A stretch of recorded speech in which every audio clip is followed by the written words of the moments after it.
what I'm going to present today is focused only on Gala, reviewing the results from the 2021 harvest and specific recommendations for 2022.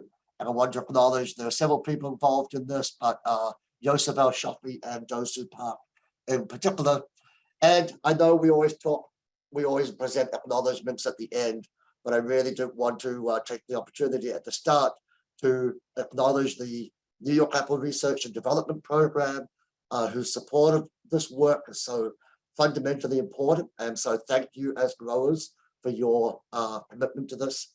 Valen Biosciences, who the work from the experiment one that I'm going to talk about was done on their behest. And then we also have multi-state hatch funding. And of course, I have to acknowledge all the very wonderful grower and storage cooperators without your help, this work could not be carried out. So just to sort of refresh your mind, as we go through, we're really going to be focusing on stem end flesh browning. That's the photo on the left-hand side.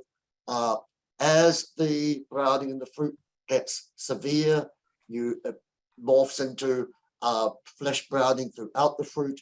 And then sometimes we have just core browning, which is distinct from the stem end flesh browning or the flesh browning.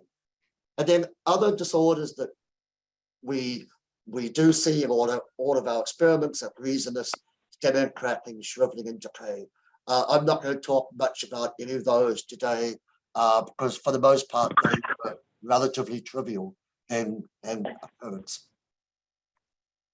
So the three main experiments that I want to share with you today and hopefully leave you with some recommendations for the future are first, the effects of retain and the timing of application of retain.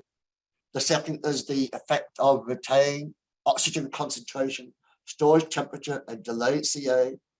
Thirdly, regional study of very low oxygen, 0.5% oxygen, and storage temperature on storage quality. I'm going to add in a little bit. We're talking about DA reading relationships. For those of you that are familiar with what DA is, I will describe that in a moment. And then hopefully we'll have time for questions. I actually have already solicited some questions from several individuals, and I've written those down, and I hope that will be a sort of a start for any further discussion. So let's start with the effects of retain and timing of application. In this last year, we worked in a commercial farm in Wayne County with a Brookfield strain. There were 6 treatments: the untreated control, the retained half pouch at 21 days before harvest, the retained half pouch at 21 days before harvest, and then followed 7 days before harvest. Treatment 4 was the retained half pouch at 21 days before harvest, followed by 3 days before harvest. And treatments 5 and 6 were full pouches applied 7 or 3 days before harvest. I have to say that one of the, well, first of all, part of the goal here was to see whether we have benefits on the browning with later application, which obviously will have the advantage of minimizing negative effects on red color development. But one thing that happened this year, and we know we've had a bad browning year, part of that was our early season. And the plan was to mimic exactly what we had done in the 2020 harvest season, and that was have a 28 days before harvest interval. But because the season came on so rapidly, all our harvest timings were earlier than we had anticipated. And that also meant that we only had 2 harvests instead of 3 harvests as we have had in previous years. In terms of experimental details, we harvested only commercially colored fruit, 66% coverage or higher, 4 sets of replicate trees. There was no post-harvest 1-MCP. I will come back to 1-MCP again later because there is some rumblings in the industry about post-harvest 1-MCP. But The reason that we left post-harvest 1 MCP out of this was to focus solely on the effects of retain. The storage temperature was 33, and we used the standard storage atmosphere to date, which is 2% oxygen and 1% carbon dioxide, applied 1 day after harvest following overnight cooling, and the fruit was stored for either 5 or 9 months. So at harvest, our 2 harvest dates were September 14 and September 21. Just to give you a visual, on the left-hand side, harvest 1 on the top left, harvest 2 on the bottom left for the control, and you can see the very excellent job the half pouch at 21 days before harvest did in terms of slowing down the rate of starch hydrolyzation. Must be joking. Don't you remember last time? There's going to be a lot of numbers in some of these slides, and what I'm going to try and do is just not spend too much time on many of these slides, but know that you have this information if you want to come back and look at it separately. But on the left-hand side, we have the internal ethylene concentration. On the right-hand side, we have the firmness at the time of harvest. And in all of these slides, just so that you don't have to keep your memory operating, is a list of what the treatments were. Treatment 1, 2, 3, 4, 5, and 6. The take-home message from this information was at the time of harvest. In this season, 2021, that Retain did an excellent job of maintaining the low ethylenes and maintaining the firmness. The high ethylenes and the day 7 refers to fruit that was left at room temperature for 7 days. So you can see that even compared with the control, all the retained treatments did a great job at slowing down the increase in ethylene production and maintaining the firmness. And if anybody has a question anytime, please feel free to either jump in or raise your hand, and Craig will stop me and ask that question, or put anything in the chat. We had a slightly different situation with the starch pattern index, the difference of absorbance reading, the soluble solids concentration, and the titratable acidity. First of all, let me just explain briefly what we mean by DA reading. The little piece of equipment on the top of your screen is this little Italy produced machine which indirectly measures the amount of chlorophyll. A very low number, for example, 0.07, means that you have almost no chlorophyll. That fruit is almost cream or yellow. A high number, such as 40.46, means that there is a higher level of chlorophyll. And in some cultivars, for example, like Rome's, they have numbers up around 1 or 2 quite routinely. We don't see those numbers with Gala. But the take-home message is that, in contrast to what we saw with the ethylene and the firmness, the most effective treatments in terms of influencing starch, influencing the green color of the fruit, the soluble solids content, were the treatments that involved the 21 days before harvest, with or without a subsequent application of retain. So in terms of storage quality, that's where it gets sad but interesting. So this is stemming flesh browning. This is 5 months of normal controlled atmosphere storage, 2%. This is important to keep in your mind as we go ahead. And the red is the control. So this is the firmness of that fruit, sorry, the amount of flesh browning, stem and flesh browning after 5 months of storage. And you can see the red bar is extremely high. And unfortunately, we did see some of that in the commercial storages this year.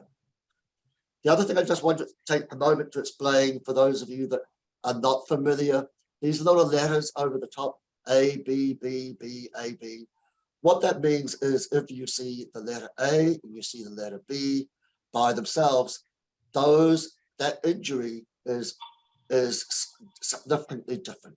So treatment 2, you can see about 7 or 8% stem and flesh browning compared with almost 80% in the control, a very, very significant difference statistically. But often with a lot of data, especially with our storage disorders, there's a lot of variation. So even in treatment 6, we see some overlap with A and B. The bottom line is I'm going to ask you to keep in mind the stats, but also look at what you see with your own eyes. And the take-home message is that, again, that retained treatment, or either treatment 2, 3, or 4, markedly less stem and flesh browning than the control, and often, but not always, with the later application. At 9 months, the picture is even more stark. You can see again, there's very pronounced inhibition of stem and flesh browning. Inhibition, unfortunately not control, total control. In terms of flesh firmness, again, the very marked effects on flesh firmness on retain that we saw at the time of harvest were maintained during storage, both for fruit that was harvested on the 14th of September and the fruit harvested on the 21st of September. And after 7 days at 68 Fahrenheit, retain did an excellent job of even maintaining flesh firmness over that period of time. At 9 months, again, we're starting to see, as we saw with the storage disorders, a little bit more differentiation with typically the more reliably firmer fruit being that that had the retain application at 21 days before harvest. And this is again exacerbated by the stress test of holding that fruit at 68 Fahrenheit for 7 days after 9 months of storage. In terms of the IAD value, again, remember, the higher the number, the greener fruit. This is where we saw a very marked differentiation between the number 1 applying retain at all, but definitely the timing of retain. There was some differentiation that indicated that late application retain was not as effective in 2021 as the earlier application. And again, this was the take home. The message was pretty much the same for 9 months. So I'm not going to go through all the data because I'm already throwing too much at you, but in terms of soluble solids, titratable acidity, and greasiness, I've combined, or we have combined the 2 harvest dates, and I think pretty much what we expect to see for lower soluble solids content in retained treated fruit. Why we have lower titratable acidity, I honestly do not know and do not have an explanation. But again, the retained benefit that we've seen in other varieties of maintaining greasiness came through, or preventing greasiness was very significant. So 9 months, there were no treatment effects on soluble solids or TA, but the greasiness, the benefit of treating early retain came through clear and loud. I just want to take a moment just to compare the work that I've showing you now on the right-hand side of your screen, which is the 2021, 2022, with a year earlier, with the same block, almost identical treatments, other than it was 28 days in 2020, as opposed to 21 days in 2021.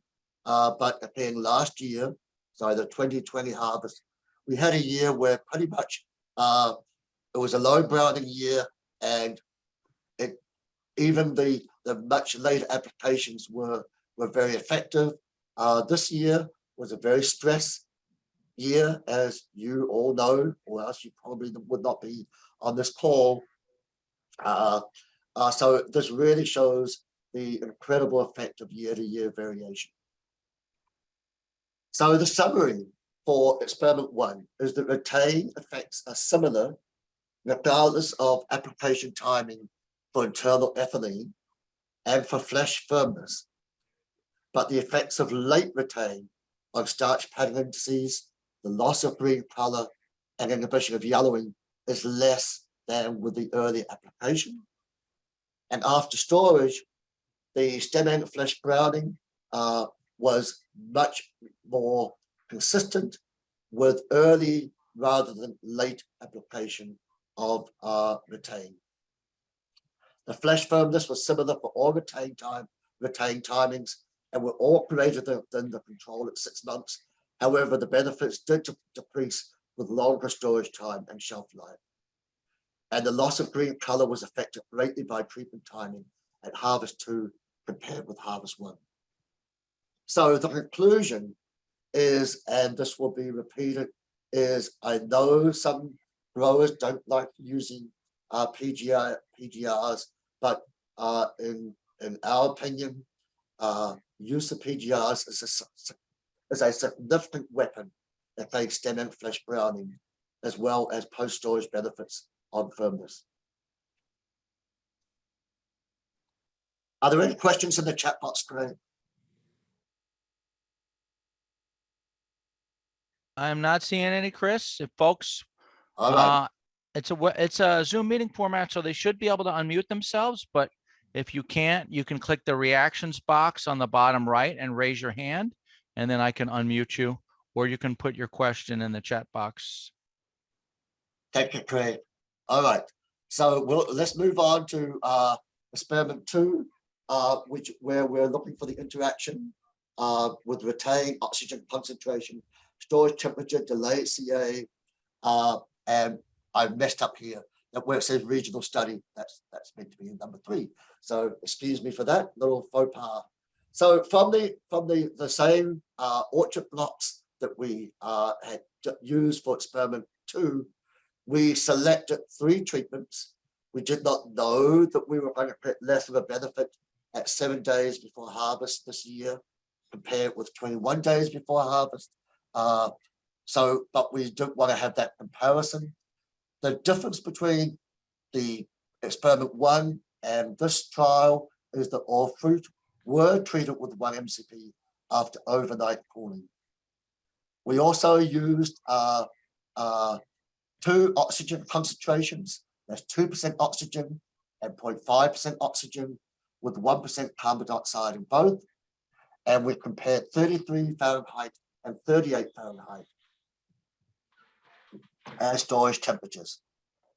We also added yet another variation, and that was delaying the start of low oxygen storage, in part to see whether the 21-day delay would in some way be similar to what we sometimes see when we condition Gala fruit. Conditioning is another factor that can decrease stem end flash browning sometimes, but not always. So let's look at the data. Here's stem end flash browning at 33 degrees Fahrenheit after 6 months. Then just walking you through this a little, on the bottom, the 2 left-hand column is in the control fruit that was held in air storage for 7 days before this oxygen was started, or 21 days before oxygen decrease was started. The next group is retained, applied 3 weeks before harvest, 7-day delay and 21-day delay, and retain 1 week before harvest, 7-day delay and 21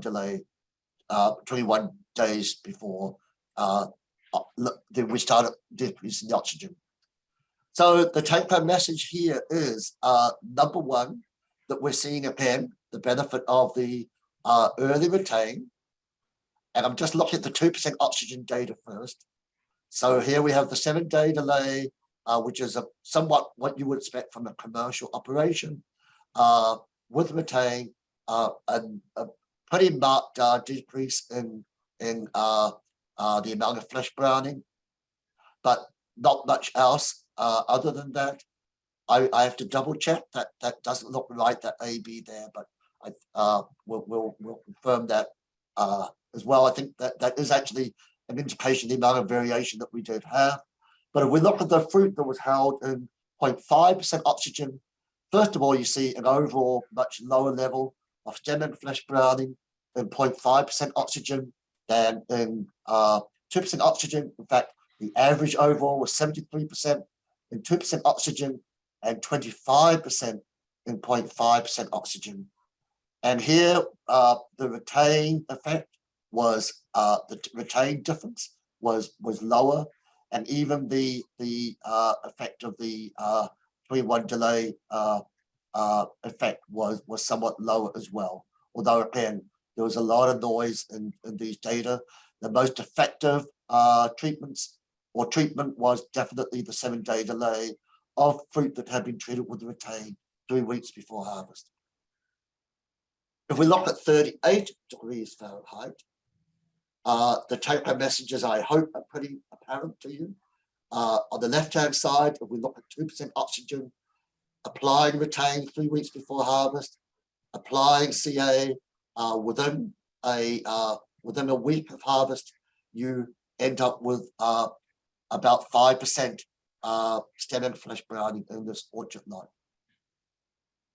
Contrast that, however, with 0.5% oxygen, where at 38 degrees Fahrenheit, you essentially eliminated with this one control sample at 21 delays before CA, eliminated the stem and flesh browning.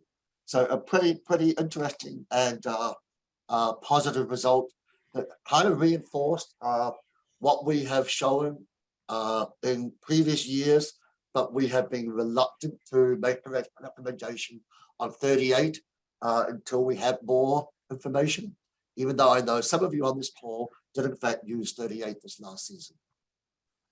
So we look at 33 degrees and 9 months of CA. Again, we're seeing similar patterns, but overall high levels of stem and flesh browning. Here you see at 33, even the 7-day delay, early retain, over 40% browning. In 0.5% oxygen, however, there was some good control. And this is an issue that will come up later. I think one of the questions is, can we still use 33? And the answer is, if you know your orchard block is always going to give you this result, where applying retain, applying CA within 7 days of harvest with a 0.5% oxygen, then you can do an excellent job at 33 Fahrenheit. But you have to know that that is always going to happen with every block.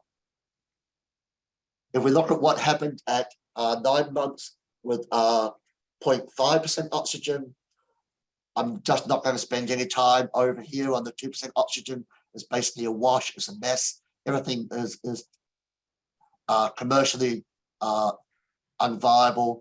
But if we look at the 0.5% oxygen, we see that even with the control or the 2 retains, that if you apply the low oxygen relatively early in the storage season, you can have a pretty impressive control of the amount of disorder. There's always concern that growers ask me about is, if we do use the higher temperature of 38, are we going to compromise factors like flesh firmness? And this figure really tells you, I think, that well, we'll compare with 33, but here, first of all, let's look at the 30 at 33, well, 6 months, 0.5 versus 2%. again, the benefit of 0.5% overall on maintaining firmness is good. At 38 degrees, then it does become more important to ensure that you've done everything right. And that is to have treated that fruit. And remember, this is MCP treated fruit, but it becomes more important to have applied a retain. Here's your firmness and the control considerably lower. But in terms of the scale of all these graphs is the same, so that you are not losing anything in terms of firmness by storing the fruit at 38 compared with 33. And this is what I've done here is, what have I done here? Oh, this is the 9 months at 33 for comparison. Again, you can see the marked benefit of using 0.5% oxygen on the right-hand side compared with the overall levels in the 2% oxygen, and at 38, a similar pattern. Again, if you do everything right, you can at least maintain your firmness. If you've used retain and 2% oxygen, but that fruit this fruit here is firm, but it has a lot of internal flesh browning. So if we just compare the temperatures, the here is 33 on the left. I've taken the 21 day out because obviously delaying the harvest, so delaying the application of CA by 21 days is not a good idea. So I've just left the 7-day delay information in. Here's our control. Here's our retain 3 weeks before harvest. Here's our retain 1 week before harvest at 33 versus 38 degrees Fahrenheit, where there was no browning in any of those treatments. If we look at 9 months, again, the only difference is that the 1 day, 1 week before harvest, retain treatment is starting to develop browning.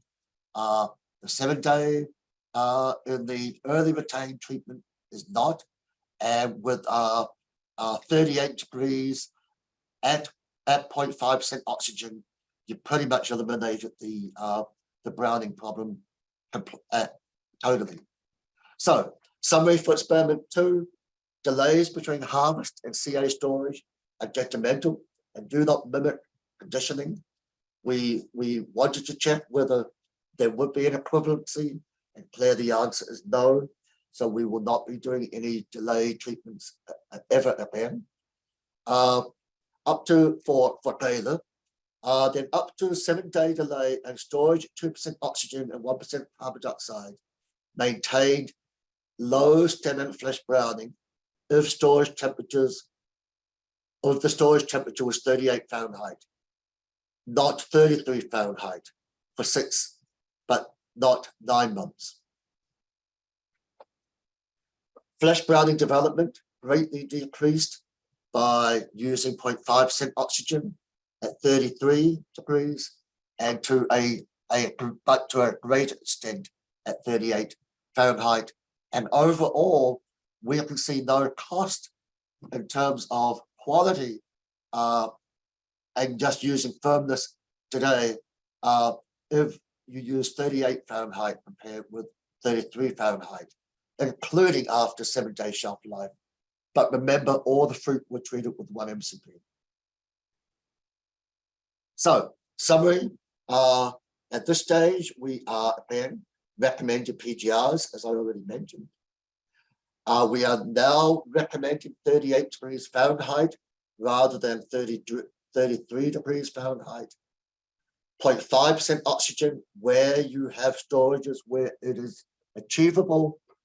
2% oxygen and 1% carbon dioxide has relatively limited storage potential compared with 0.5, but obviously many in the industry are still using 2% oxygen, and if you're happy with the outcome of your fruit, then you should continue doing that.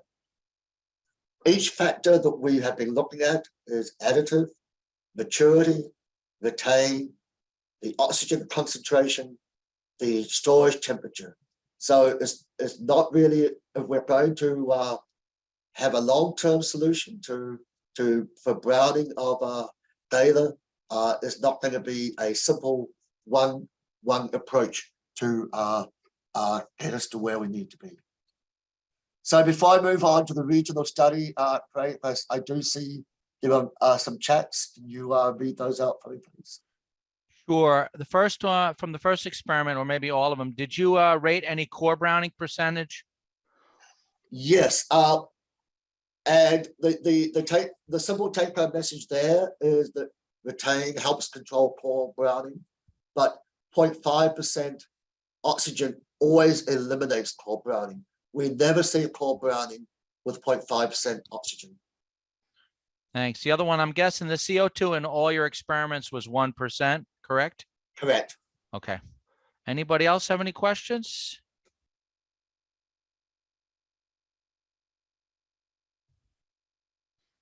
Not seeing any hands All right. raised. So this year we carried out a large regional study of the effects of 0.5% oxygen and storage temperature across the state. We had half a dozen orchard blocks in the Hudson Valley. What I'm referring to is Western New York West, which is the west side of Rochester, and Western New York East, the east side of Rochester, and the Champlain. And those harvest dates are indicated there in case you're interested.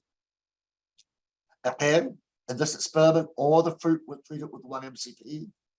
The 0.5% oxygen, the decrease to get to 0.5% oxygen was initiated 7 days after harvest and cooling.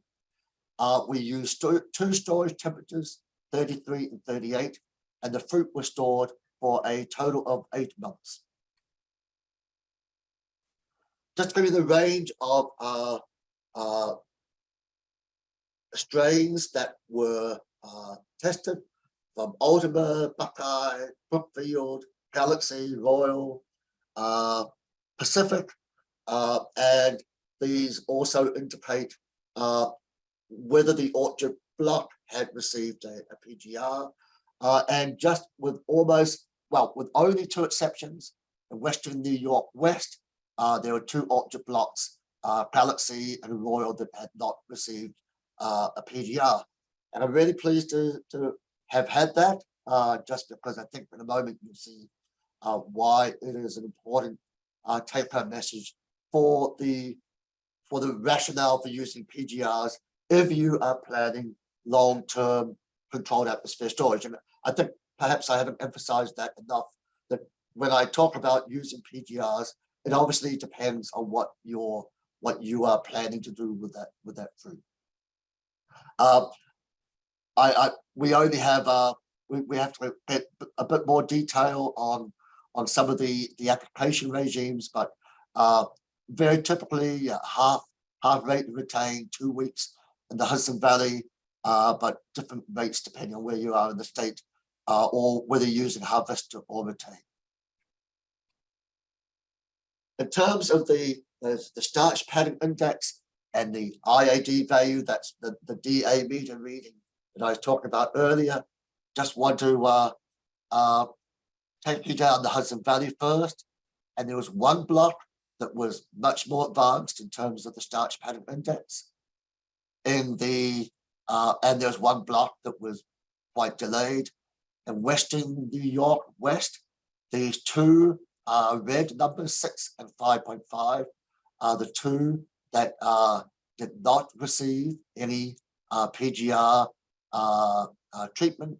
And even though there is an overlap with a B here, the bottom line that overall much lower starch pattern indices with the retain. In Western New York East, for reasons that remain unclear, the starch pattern indices did not look as if they were affected at all by the application of PGRs. And then for the first time ever, it was great to see fruit from the Champlain. Again, pretty low for the most part, although and with 3 orchard blocks, and especially the 2 from one farm, 5.9 and 5.9, was a bit of a surprise. In terms of the greenness of the fruit, or should I say the yellowness of the fruit were more yellow. Well, let me just go through and express again. Sometimes we're always learning. Much higher overall greenness in the Hudson Valley fruit than we typically see. In the Western New York fruit, here are the 2 blocks that did not receive any PGR. They were more yellow at harvest than the others. And then in the Western New York East blocks, pretty much very little chlorophyll in that fruit at the time of harvest. Very consistent with what we see with the starch pattern indices in the Champlain. I actually, to be honest with you, would have expected these numbers to have been higher in the Champlain, but they are what they are. And in terms of firmness, some variation. Again, I'm leaving this in for those of you that want to look at it later when the PDF gets distributed to look at your own orchard blocks. But just a lot of variation across. So after storage for 8 months, let's see what we had here. So here's the stem and flesh browning from the Hudson Valley. On the left-hand side, we have orchard block 1, 2, 3, 4, 5, and 6. The fruit that was stored in 0.5% oxygen at 33, compared with that on the right-hand side, fruit that was stored in 0.5% oxygen at 38. So pretty impressive data, pretty much eliminating stem and flesh browning, except for this one orchard block where there was 65% in 33, and we were only able to pin it down to about 5% at 38. In the Western New York block, orchards 1 and 2, I will remind you, those were the 2 blocks that were not treated with PGRs.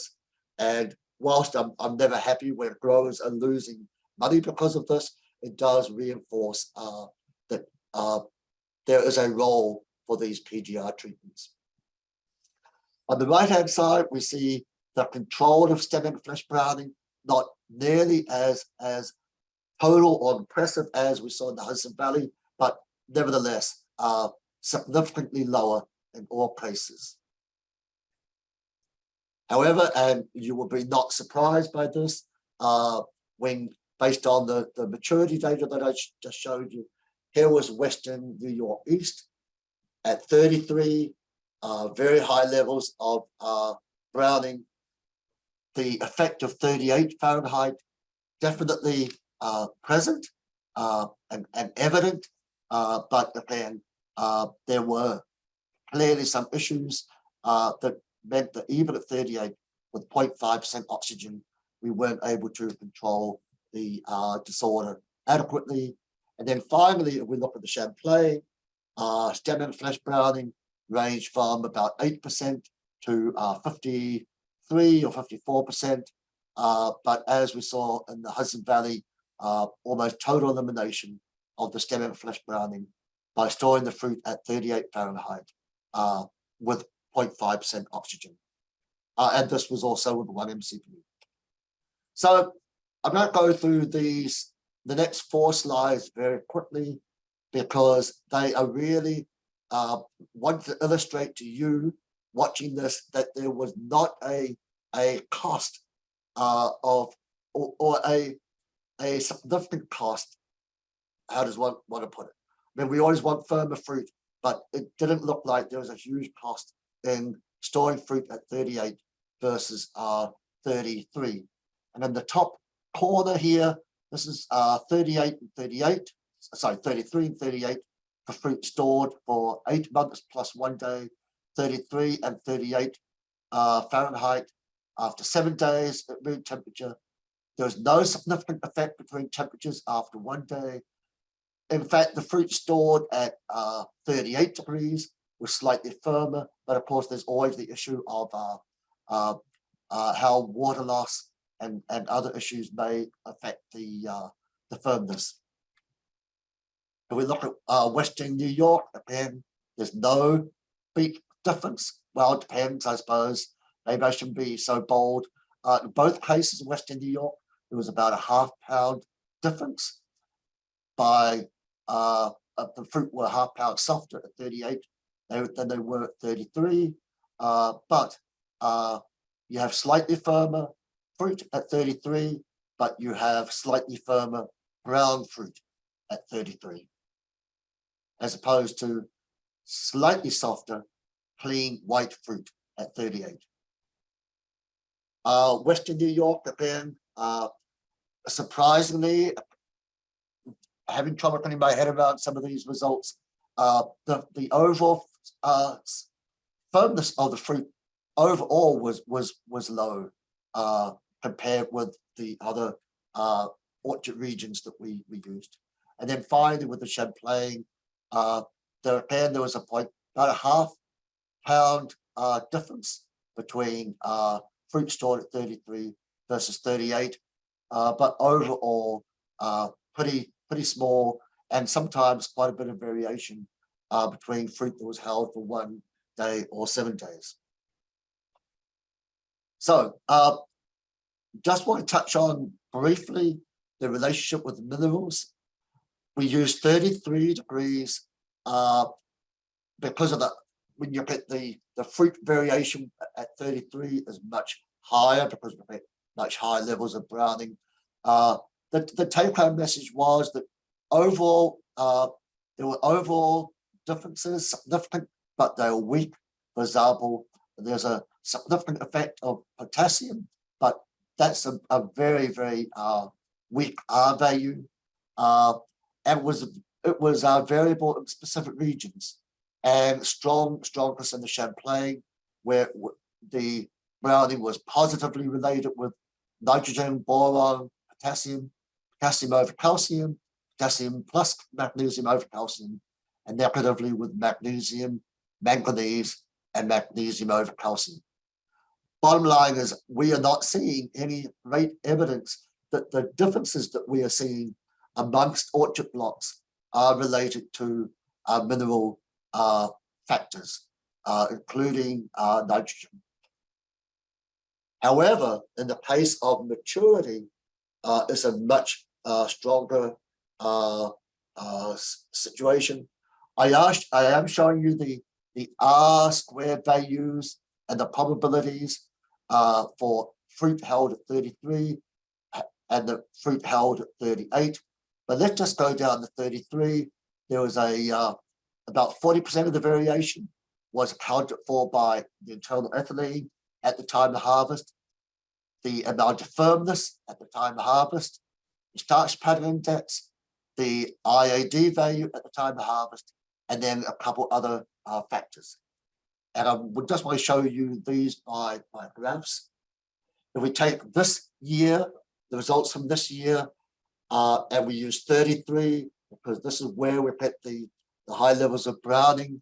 You can see first on the stem and flesh browning against firmness, there's a pretty nice line. You could arbitrarily say that anything above 17 pounds was less likely to get stem and flesh browning. And 80% of the variation was accounted for by firmness. The starch pattern index, anything between 4 or 5 starch pattern index meant you had a high risk of the stem and flesh browning. And then if you take the color of the fruit, you see we actually have a fairly weak, relatively weak, compared with starch pattern index and firmness. But that's only because my Champlain friends were annoying. All these triangles are the Champlain fruit, and we take the Champlain fruit out, and we just use the Hudson Valley and the 2 Western New York locations. We've got a much stronger correlation with the background color. And this may be because of the unexpectedly lower readings for IAD that we saw in the Champlain compared with other regions. If we look at the 38, as I mentioned, when you're at 38, you have much lower browning, and therefore the patterns are, it's often harder to pick the effect as clearly when you have lower levels of browning. But and so the correlations were weaker. But again, you could imagine that again, something around 17 pound being a useful cutoff for starch pattern indices 4 to 5, and with a IAD value around 0.4. Again, these might be variable by region, by season. So we need some more verification of that being valuable. But if I was asked to give you some guidance as maturity indices to minimize risk, especially in a bad browning year, in a year where we're not anticipating browning, I think these become less important, but are probably more important for very long-term storage if we're hoping to get to a 10-month situation. But the sort of arbitrary numbers at this point, starch pattern index less than 4, IAD values greater than 0.4 to 0.5, and firmness greater than 17 pound. However, as I mentioned, there's this year-to-year variation that we're always having to live with. And here was the 2020 harvest, admittedly for 10 months, and which slightly longer, but again, compared with what we see in the current year, there's more variation, and is much harder to be as bold. Firmness is less consistent. Starch pattern index, still you're getting high levels at 10 months, but the IAD values are about 0.4 to 0.5 are more consistently related. Again, more work to be done. So a summary for experiment 3, the PGR effects are reinforced, but there were variations among those responses, depending on the location, even within a region. There were no strong mineral relationships that we can detect. The starch pattern index is clearly an indicator that may be useful for us moving forward. The IAD values are also, in some ways, I think, even better indicators, especially because it's non-destructive. But within regions, that they may only apply within regions and not be applied across the state. The use of 0.5% oxygen at 38 degrees Fahrenheit is a strong recommendation for late storing Gala apples. The temperature effects on firmness seem small, and note that softer fruit is often associated with brown fruit as well. So I just want to finish off before we go to questions, just again, sort of a take-home message about what we believe is important information using this DA meter, that meter I talked about at the beginning. This was an experiment that we, or Joseph, carried out where the attempt was to repeat work that we'd done earlier. Unfortunately, the way the season moved so fast, we didn't get a lot of control categories, but these fruit are all either untreated or from the retained 3 weeks before harvest at the time of harvest. And this shows you the effect of retain again, even at the same background color. So here is the control 0 to 0.2, almost 100% browning, with fruit which had pretty low levels of chlorophyll. Retain reduced that browning by a half. Obviously, this is not acceptable commercially, but it does show you the effect of retain. Then again, the effect of retain as the fruit have greener and greener background color. Again, this is an experiment that we hopefully can repeat this year, where we actually get the range of background colors for the control to match with the retain. and you see a similar influence on or reverse effect with the lowest firmness at those fruit, the control fruit was 0 to 0.2, retain 0 to 0.2, much higher fruit. And again, even though these three are not significantly different, much firmer fruit with higher DA meter readings. So the major conclusions and recommendations are strongly recommend for this season that you are using PGR use, that with appropriate timing, that the harvest indices are based on starch pattern indices and IAD values, that you use 1-MCP, that you try to use early harvested fruit for long-term storage, even though size is sacrificed. I've had some really interesting conversations with growers about that, and that, you know, what we have to do is come up with some balance that allows you to hit that increased size by delaying harvest, and yet at the same time end up with fruit that won't have browning. 1 to 2% oxygen for plus 1% carbon dioxide, a standard CA fruit. That's our carbon dioxide concentration